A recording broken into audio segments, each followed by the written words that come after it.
Olá, pessoal. Na aula de hoje, nós vamos abordar os argumentos que fundamentam a estrutura do real. Esses argumentos são aqueles que não são vistos como conformes à maneira como se estrutura a realidade, mas que são considerados modos de organização da realidade.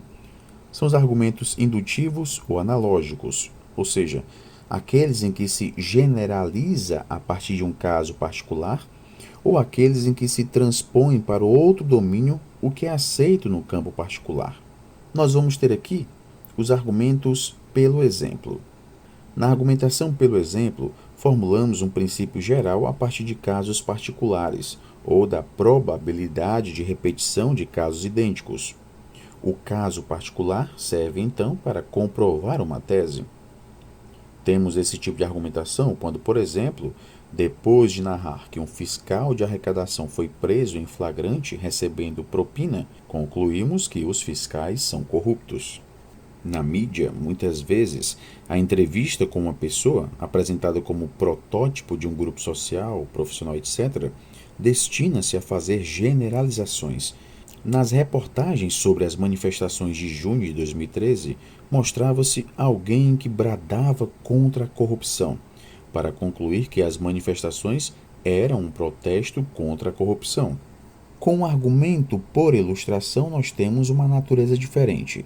Ele serve para reforçar uma tese tida como aceita. Ele figurativa essa tese para lhe dar uma concretude, para torná-la sensível, para aboná-la. Por isso, não se destina à comprovação, mas sim à comoção. Ele se volta mais para o sentimento.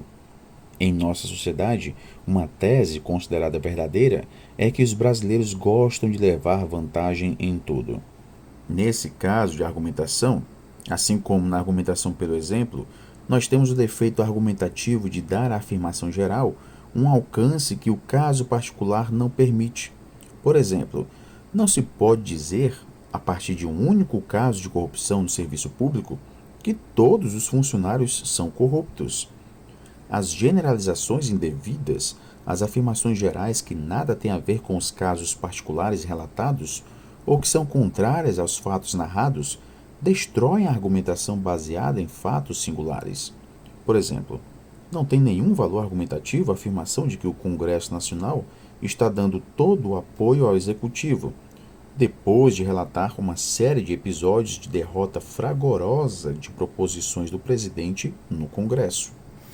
Os casos particulares podem ser apresentados como modelos a seguir ou antimodelos a evitar. O modelo é uma personagem ou um grupo humano com quem se procura criar uma identificação e que merece ser imitado. No discurso religioso católico, com muita frequência, a Virgem Maria e os santos são apresentados como modelos de virtude que todos os cristãos devem praticar em sua vida. No discurso político, muitas vezes o chefe de governo ou de Estado é apresentado como um modelo de virtudes.